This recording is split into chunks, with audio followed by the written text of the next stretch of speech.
Informasi berikutnya, saudara, puluhan titik mulai dari jalan, perkantoran, dan perumahan warga di Gianyar, Bali rusak akibat bencana alam yang terjadi kemarin. Pasca banjir, hari ini sejumlah aparat gabungan mulai membersihkan material.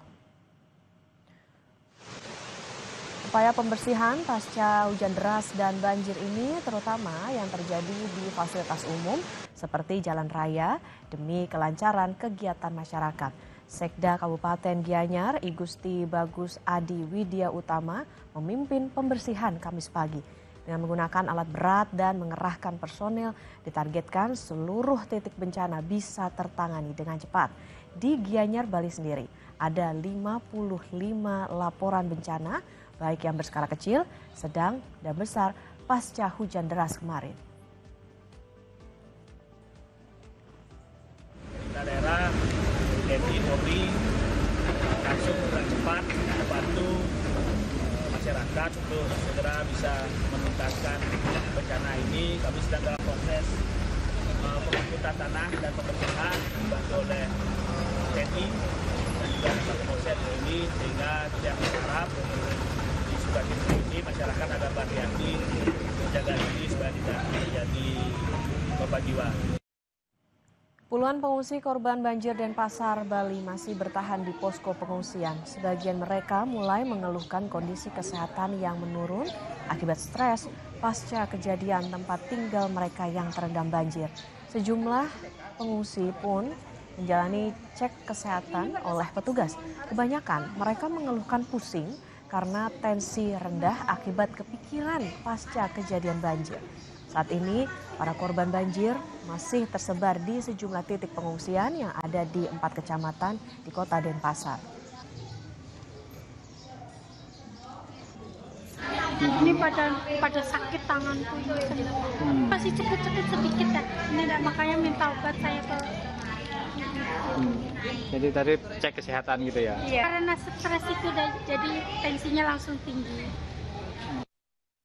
Untuk mengetahui situasi terkini banjir yang terjadi di Bali, kita sudah terhubung dengan jurnalis Kompas TV, ada Nandang Astika. Selamat pagi, Nandang, bagaimana banjir pagi ini? Apakah sudah surut? Kemudian wilayah mana saja yang dilanda banjir?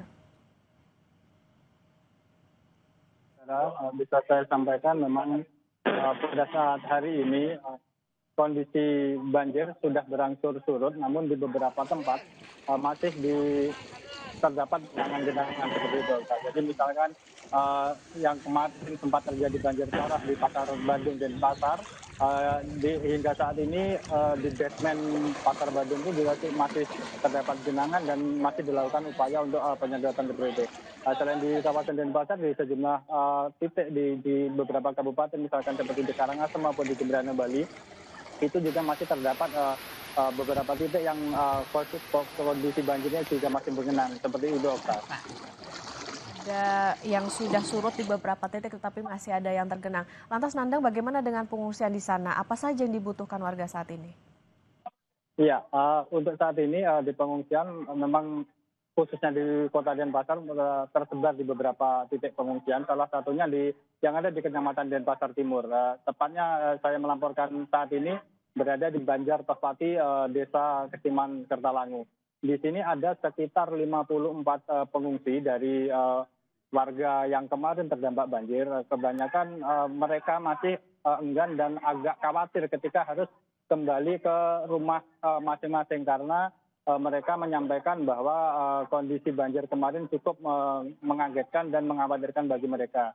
Sehingga mereka masih memilih untuk bertahan sementara di pengungsian ini. Dan saat ini sejumlah pengungsi yang sempat saya mintai keterangan atau saya tanyakan apa kebutuhan yang sebenarnya mendadak atau maksud saya mendesak, mereka menyatakan lebih banyak ke pakaian, terutama pakaian seragam anak-anak mereka untuk sekolah.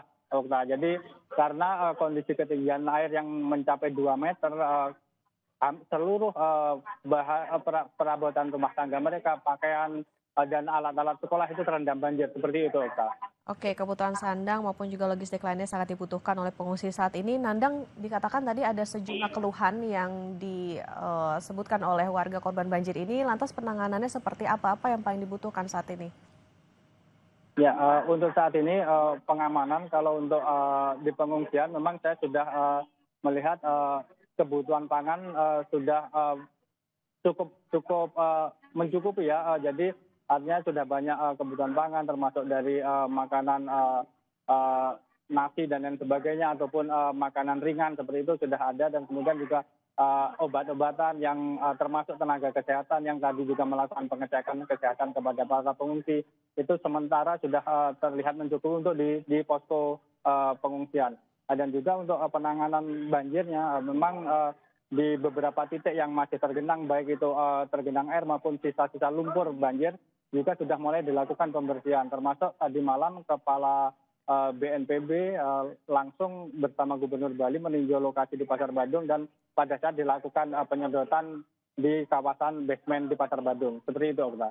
Nandang, saat ini penanganan banjir jadi sudah sampai mana supaya tentunya ini mencegah terjadinya banjir kembali?